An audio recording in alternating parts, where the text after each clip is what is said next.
Okay. Ooh, there's a big bug over there. Oh my god, it's huge. Usually I am all about makeup and what to do and see in Adelaide and funny things about Australia.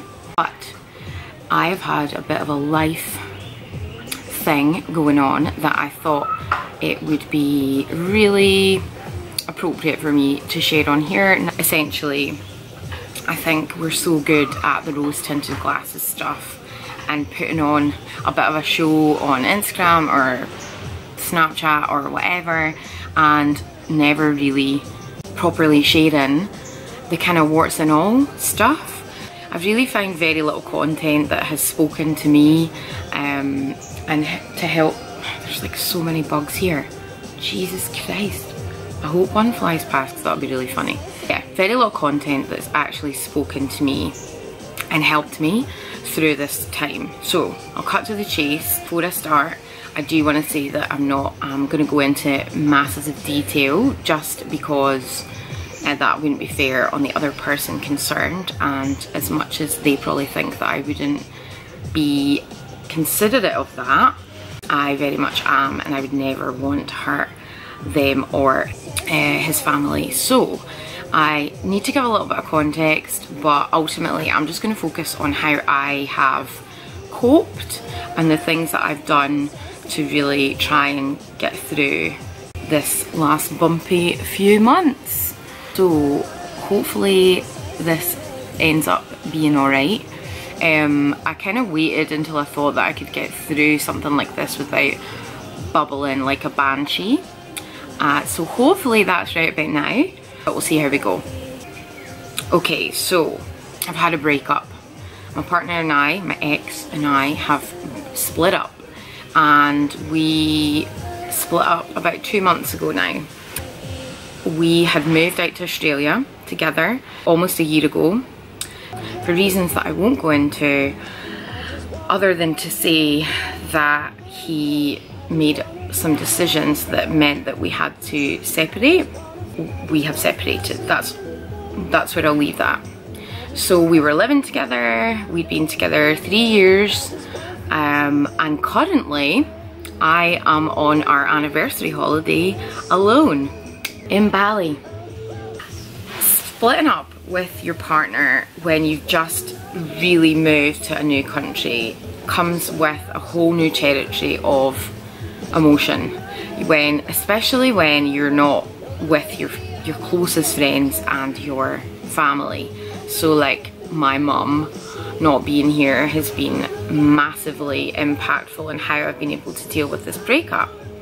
But having been through 2 really major breakups in my life, I think I'm now at the point that I'm able to really take this time to reflect and use it as an opportunity to move through pain and get something out of it, because I really feel like every single painful experience that we have in life is an opportunity to learn a lesson, or 10 or more.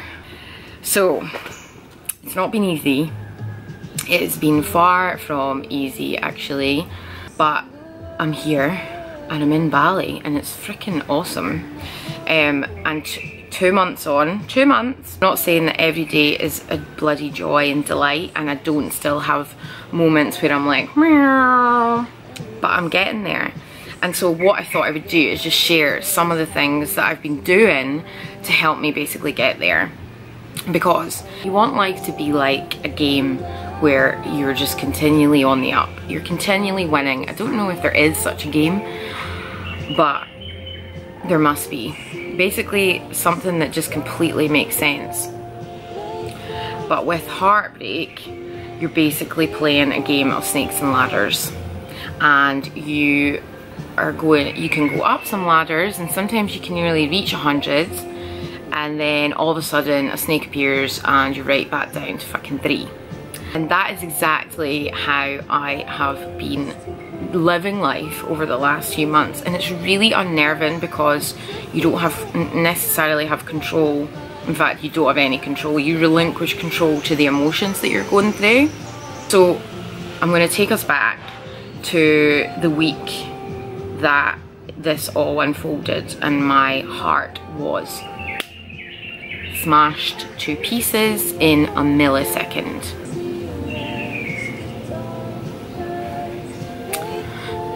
Okay, see, so that's a hard memory to deal with, but it's one that I don't think about anymore.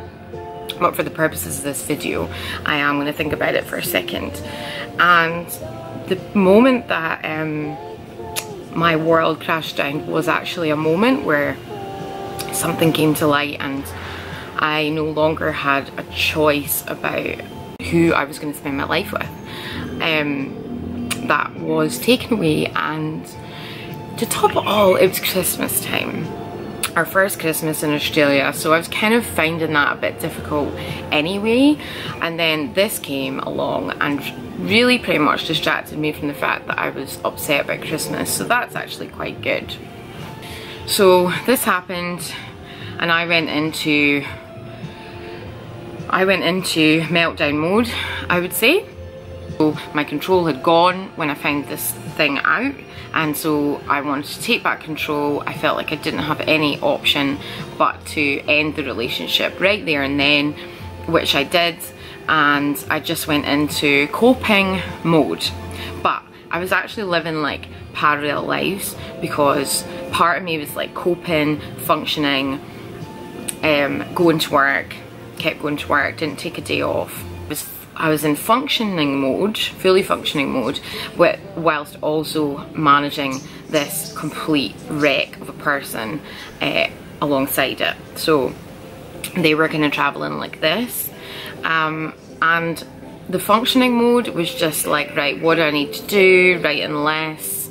I need to take him off of the bills, my medical insurance, my superannuation, my whatever, like all my emergency contact. Like, what are the things that I can take control of and regain control of my life through doing practical things? Who do I need to inform? What do I need to do?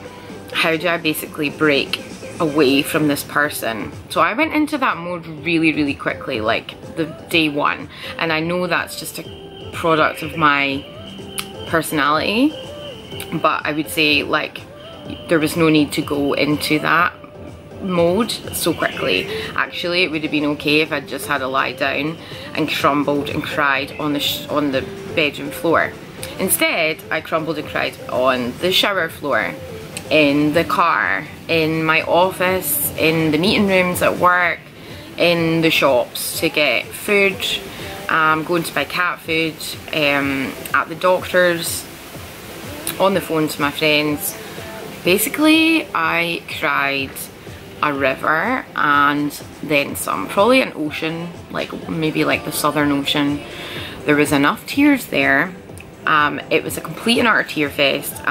So I was kind of flipping between like wallowing, being completely offended and like angry, and confused, like that this person had turned out to be somebody that I really felt like I didn't know, and I really thought I was angry at myself for getting it wrong again.